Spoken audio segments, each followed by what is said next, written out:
फिर से पीसीएमबी की पार्ट 2 में आप सभी का स्वागत है। जैसा कि आप जानते हैं कक्षा 12th के लिए अपनी इंपोर्टेंट पीसीएमबी के प्रश्नों की सीरीज चल रही है। अब अपन चलते हैं इसके पार्ट 2 पे, है ना।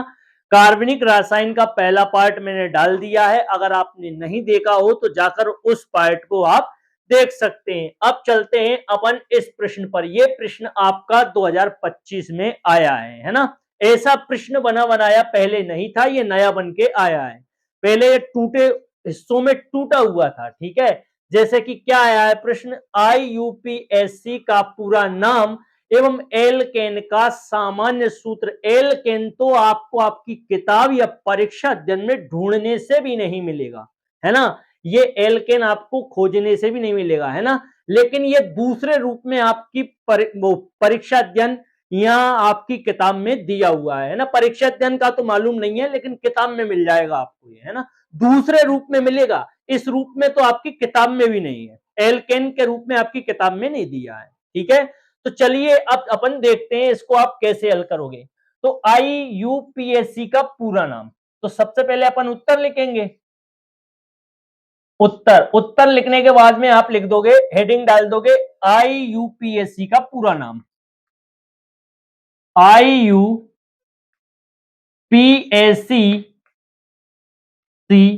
का पूरा नाम। तो कैसे लिखेंगे अपन। आई का अर्थ आएगा इंटरनेशनल, यू का अर्थ होगा यूनियन, पी का अर्थ होगा प्योर, ए का अर्थ होगा अप्लाइड और सी का अर्थ होगा chemistry. International, union, pure, applied chemistry, है ना। तो सबसे पहले अपन क्या लिखेंगे इसमें, इंटरनेशनल। इंटरनेशनल, ये आई है। International union, international union, international union of pure, of pure, of pure, pure, international union of pure and applied, and applied, applied, international union of pure and applied. C का अर्थ होगा chemistry, है ना। सी का अर्थ क्या होगा, chemistry, chemistry. ये आपका आर है, आर, ये है आर और ये है वाई। केमिस्ट्री की स्पेलिंग होगी CHEMISTRY। अगर दिखाई नहीं दे रहा हो तो मैं यहां लिख देता हूं, है ना, दोबारा। CHE केमिस्ट्री, TRY, ये लिखी हुई है ना। अगर यहां आपको दिखाई ना दे रहा हो तो ये मैंने दूसरी लिख दी है, आप डबल नहीं लिखना। अगर ये आपको सही दिखाई दे रहा हो तो फिर आप इसे नहीं लिखना, और अगर ये वाला अक्षर आपको समझ में नहीं, ये आर है ना, RY, ठीक है। तो ये IUPAC का पूरा नाम क्या है, international union of pure and applied, applied, C का अर्थ होगा केमिस्ट्री, ठीक है। उम्मीद है ये आपको समझ में आ गया होगा। अगर इसकी स्थापना पूछी जाए, है ना, इसका उत्तर तो ये हो गया, है ना। लेकिन एल्केन का सूत्र और मैं आपको लिखवा देता हूं, है ना। एल्केन का सूत्र, ये उत्तर कहां से कहां तक है, ये उत्तर यहां से लेके यहां तक है। अब आगे उन्होंने इसी प्रश्न में जोड़ दिया है, एल्केन का सामान्य सूत्र लिखिए। तो अब अगली हेडिंग डाल देना आप, एल्केन का सामान्य सूत्र। एल्केन, एल्केन का सामान्य, सामान्य सूत्र, सामान्य सूत्र। तो एल्केन का सामान्य सूत्र क्या होगा, CnCH2n+1। ये आपका एल्केन का सामान्य सूत्र होगा, ठीक है। ये मतलब इसका, इस पूरे का यहां से लेके वहां तक ये उत्तर आपका खत्म हो गया है। अब आपसे पूछा जा सकता है कि आईयूपीएससी की स्थापना कब हुई थी। इंपोर्टेंट प्रश्न है ना, ये संस्था आपके पेपर में मतलब किताब में दे रखी है, इसलिए इंपोर्टेंट प्रश्न है। ये अलग से प्रश्न है यहां से, है ना, ये मेरे द्वारा ही बनाया हुआ प्रश्न है, ये इसके आधार पर बनाया है मैंने। ठीक है, क्या आ सकता है आपके पेपर में, मैं लिखवा देता हूं, आई यू पीएससी की स्थापना स्थापना कब हुई थी, कब हुई, कब हुई? तो आपका उत्तर होगा 1919 में, 1919 ईस्वी में। ठीक है, ये आपका उत्तर होगा। ये भी पूछा जा सकता है कि आईयूपीएससी का मुख्यालय कहां है ना, आईयूपीएससी का मुख्यालय आ सकता है आपके पेपर में, इंपोर्टेंट है, याद रखना पीसीएमबी वालों। आईयूपीएससी का मुख्यालय, का मुख्यालय, मुख्यालय को हेडक्वार्टर बोलते हैं इंग्लिश में, है ना, मुख्यालय को क्या बोलते हैं, हेडक्वार्टर। आईयूपीएससी का मुख्यालय कहां है, कहां है? ये मैंने ही प्रश्न बनाया है, पूरी संस्था दे रखी है आपकी किताब के अंदर, याद रखना आईयूपीएससी। अब आपने नहीं पढ़ा हो तो इसमें आपकी गलती है ना भाई, तो याद रखना आईयूपीएससी की स्थापना 1919 में होती है। इसका मुख्यालय कहां है, तो इसका मुख्यालय, आईयूपीएससी का मुख्यालय कहां है, तो इसका है प्रयाग, प्रयाग चेक गणराज्य, चेक गणराज्य, गणराज्य। ठीक है, चेक गणराज्य, प्रयाग चेक गणराज्य एक देश है, इस देश की राजधानी प्रयाग, प्रयाग है, प्राग, प्राग, प्रयाग नहीं, प्राग है, प्राग। चेक गणराज्य की राजधानी क्या है, प्राग। प्राग में ही आईयूपीएससी का हेडक्वार्टर है, हेडक्वार्टर को ही शुद्ध हिंदी में मुख्यालय कहा जाता है। इंपोर्टेंट प्रश्न है ये दोनों, याद रखना, पीसीएमबी में आपके पेपर में पूछे जा सकते हैं। चलिए अब चलते हैं अपन इसके नेक्स्ट प्रश्न पर। यह प्रश्न आपको समझ में आ गया होगा। अगर कोई नया व्यूअर्स हो चैनल पे तो चैनल को सब्सक्राइब कर ले, वीडियो को लाइक कर दे, है ना। अब चलिए, अब चलते हैं अपन अपने सेकंड प्रश्न पर। सेकंड प्रश्न क्या है, समूह की परिभाषा लिखिए। ये आपका सेकंड प्रश्न है, तो इसका उत्तर कैसे लिखेंगे अपन, देखिए उत्तर लिख के। तो कार्बनिक यौगिक दो भागों से मिलकर बने होते हैं जिन्हें हम समूह या मूलक कहते हैं। ठीक है, इसका उत्तर होगा कार्बनिक, कार्बनिक यौगिक, कार्बनिक यौगिक दो भागों से,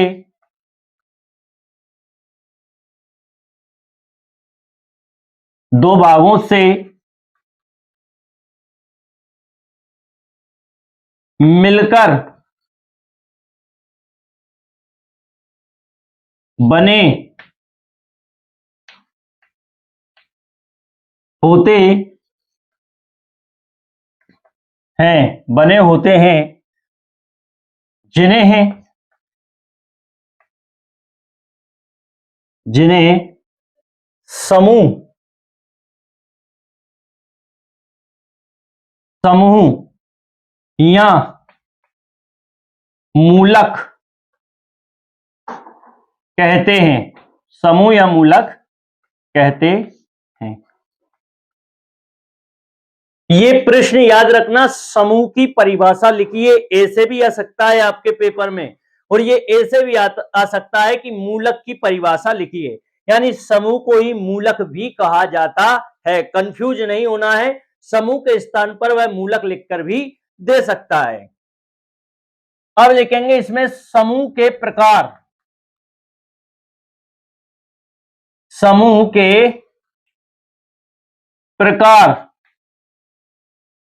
प्रकार। तो समूह के कितने प्रकार हैं, दो प्रकार हैं, है ना। पहला प्रकार क्या होगा, एल्किल समूह, एल्किल समूह समूह और सेकंड होगा क्रियात्मक समूह। क्रियात्मक समूह, क्रियात्मक समूह। तो इस प्रश्न का यहां उत्तर पूरा होता है। मैं आपको एक बार और समझा देता हूं। कार्बनिक यौगिक दो भागों से मिलकर बने होते हैं जिन्हें हम समूह या मूलक कहते हैं। समूह दो प्रकार के होते हैं, एल्किल समूह और क्रियात्मक समूह। उम्मीद है यह प्रश्न आपको क्लियर हो गया होगा। अब चलिए, अब चलते हैं अपन इसके नेक्स्ट प्रश्न पर। तो चलिए अब चलते हैं अपन अपने नेक्स्ट प्रश्न पर। नेक्स्ट प्रश्न क्या है? कार्बनिक रासायन का अध्ययन क्यों आवश्यक है? 3 वाक्यों में लिखिए। या यही प्रश्न ऐसे भी आ सकता है, कार्बनिक रासायन के कोई 3 महत्व लिखिए, या तो कोई 3 महत्व दीजिए तो भी उत्तर वही होगा, है ना। कार्बनिक यौगिकों का महत्व लिखिए तो भी उत्तर वही होगा, है ना। कार्बनिक रासायन का अध्ययन क्यों आवश्यक है, 3 वाक्यों में लिखिए। कार्बनिक रासायन के कोई 3 महत्व दीजिए और कार्बनिक यौगिकों का महत्व लिखिए। देखिए इसमें 3 पॉइंट महत्वपूर्ण है। सबसे पहले पॉइंट पे आप क्या याद रखना कि कार्बनिक कार्बनिक जो रासायन है उनसे क्या बनाई जाती है? दवाएं बनाई जाती हैं। मेडिसिन में इनका उपयोग किया जाता है। जैसे कि पेनिसिलिन एक मेडिसिन है जो दर्द के काम आती है ना। और एक पैरासिटामोल है ना। ऐसी बहुत सारी जितनी भी दवाइयां हैं, मैंने सभी दवाइयों के नाम नहीं लिखे हैं, मैंने यहाँ दो ही दवाइयों के नाम लिखे हैं। एक तो पेनिसिलिन, एक पैरासिटामोल आदि औषधि कार्बनिक यौगिकों से बनाई जाती है। पहला पॉइंट क्या है?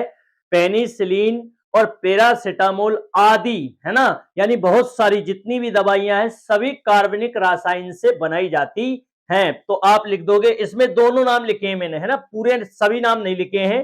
पेनिसिलिन पैरासिटामोल आदि औषधियां, पेनिसिलिन पैरासिटामोल आदि औषधियां कार्बनिक रासायन से या कार्बनिक यौगिकों से बनाई जाती है। पहला पॉइंट क्लियर है। दूसरा पॉइंट ईंधन। जैसे ईंधन में आपने सुना होगा लकड़ी एक ईंधन ही है ना, जिससे क्या जलता है? चूल्हा जलता है। तो लकड़ी ईंधन का काम करती है। पेट्रोल जो गाड़ियों में डाला जाता है वो भी ईंधन का काम करता है। डीजल ये भी ट्रक टेम्पू आदि में डाला जाता है तो ये भी ईंधन का काम करता है। तो ये भी किससे बनाए जाते हैं? ये भी कार्बनिक यौगिकों से ही बनाए जाते हैं। तो आप सेकंड पॉइंट लिखोगे, लकड़ी, पेट्रोल, डीजल आदि कार्बनिक यौगिकों से बनाए जाते हैं या कार्बनिक यौगिकों से निर्मित होते हैं। एक ही बात है, बनाए जाते हैं और निर्मित होते हैं। आखिरी पॉइंट है इसका थर्ड, कपड़ा उद्योग में। जैसे कपड़ा उद्योग, तो आपने कपड़े का नाम सुना होगा, सूती कपड़ा, नायलॉन का कपड़ा, है ना, कॉटन का कपड़ा, तो रेशमी कपड़ा। तो ये भी याद रखना, जो कपड़ा उद्योग होता है उनमें भी जो कार्बनिक यौगिकों का ही उपयोग किया जाता है। तो अपना पॉइंट क्या है? थर्ड, सूती, रेशमी, नायलॉन आदि वस्त्र कार्बनिक यौगिकों से बनते हैं। इसमें 3 पॉइंट है। तीनों पॉइंट, सबसे पहला पॉइंट है औषधि, सेकंड पॉइंट है ईंधन और थर्ड पॉइंट है कपड़ा, है ना। तीनों पॉइंट याद रखना, कपड़ा, थर्ड पॉइंट है कपड़ा, सेकंड है ईंधन, औषधि। औषधि में क्या लिखोगे? एक बार और समझा देता हूं मैं आपको इसे, ताकि आपको अच्छे तरीके से याद हो जाए। देखिए समझ के चीजों को याद करना है, रटना नहीं है। रटोगे तो आज तो रट लोगे लेकिन कल भूल जाओगे, और चीजों को अगर समझ के याद करोगे तो अंतिम समय तक याद रहेंगी। ठीक है। तो पहला पॉइंट क्या है? औषधि। औषधि में आपको, जैसे औषधि तो बहुत सारी होती है ना, दवाई वगैरह, मेडिसिन वगैरह, लेकिन इसमें मैंने 2 ही लिखी है। एक तो लिखी है पेनिसिलिन जो कि दर्द निवारक है, और एक लिखी है मैंने पैरासिटामोल जो कि बुखार आने पर दी जाती है। ठीक है। तो ये सभी औषधियां हैं, वो किससे बनाई जाती हैं? सभी औषधियां कार्बनिक यौगिकों से बनाई जाती हैं। पहला पॉइंट। दूसरा पॉइंट क्या है? लकड़ी एक ईंधन है, डीजल एक ईंधन है, पेट्रोल एक ईंधन है। तो इनका निर्माण भी, या ये किससे निर्मित किए जाते हैं? ये कार्बनिक यौगिकों से निर्मित किए जाते हैं। और कपड़ा उद्योग, कपड़ा में सूती कपड़ा, नायलॉन का कपड़ा, रेशमी कपड़ा, कॉटन का कपड़ा, इन सभी का निर्माण भी किससे होता है? तो कार्बनिक यौगिकों से ही इनका निर्माण होता है। उम्मीद है यह प्रश्न आपको क्लियर हो गया होगा। अब चलते हैं अपन इसके नेक्स्ट प्रश्न पर। तो चलिए अब चलते हैं अपन इसके नेक्स्ट प्रश्न पर। नेक्स्ट प्रश्न क्या है? कार्बनिक यौगिकों की प्रमुख विशेषताएं लिखिए, है ना। कार्बनिक यौगिकों के 3 गुण लिखिए। गुण और विशेषता एक ही है ना। ये दोनों प्रश्न आ सकते हैं, मतलब दोनों टाइप से आपके पेपर में पूछा जा सकता है, लेकिन आपको उत्तर एक ही लिखना है। तो सबसे पहले आप लिखना प्रारंभ करोगे उत्तर, ठीक है। उत्तर लिखना प्रारंभ करोगे। कार्बनिक कार्बनिक कार्बनिक यौगिकों यौगिकों की विशेषता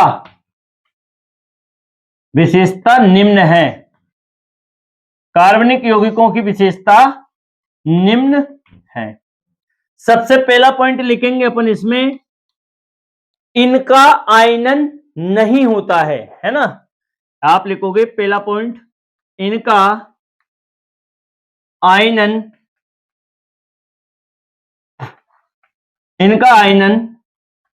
नहीं होता है। पहला पॉइंट क्या है? इनका आयनन नहीं होता है। यह विद्युत के यह अगला पॉइंट है, यह विद्युत के कुचालक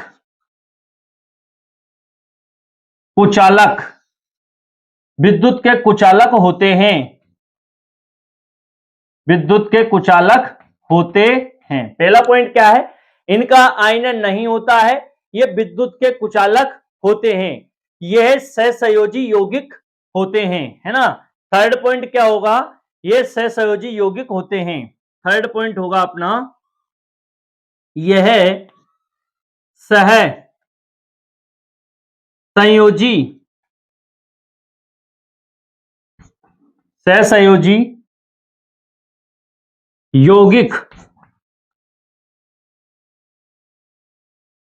यौगिक होते हैं।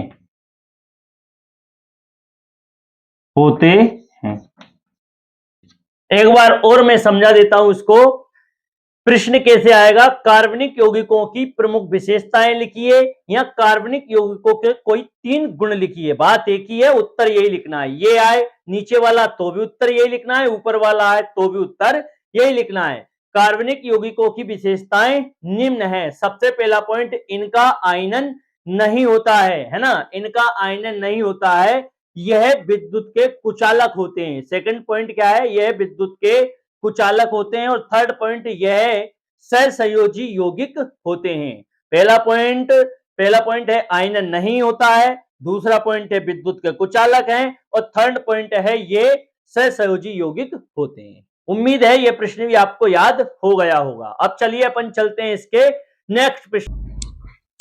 चलिए अब चलते हैं अपन इसके नेक्स्ट प्रश्न पर। नेक्स्ट प्रश्न क्या है? कार्बन की कोई 3 विशेषताएं लिखिए। इंपोर्टेंट प्रश्न है।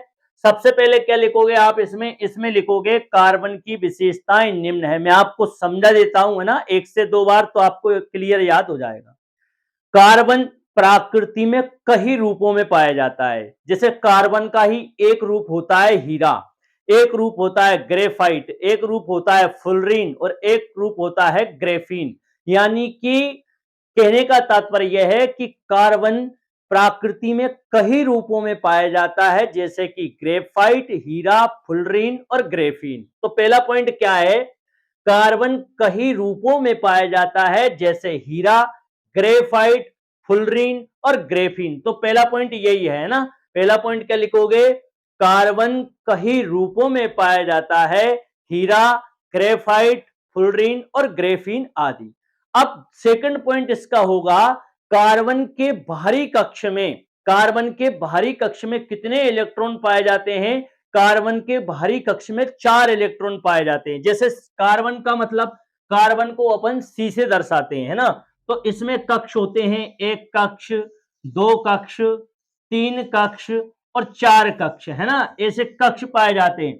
तो इसके बाहरी कक्ष में 1 इलेक्ट्रॉन, ठीक है, 2 इलेक्ट्रॉन, 3 इलेक्ट्रॉन और 4 इलेक्ट्रॉन। तो ये सेकंड पॉइंट यही कहने का प्रयास कर रहा है कि जो कार्बन का बाहरी कक्ष होगा उसमें कितने इलेक्ट्रॉन पाए जाएंगे, उसमें 4 इलेक्ट्रॉन पाए जाते हैं। तो सेकंड पॉइंट क्या है, कार्बन के बाहरी कक्ष में 4 इलेक्ट्रॉन होते हैं या पाए जाते हैं, एक ही बात है।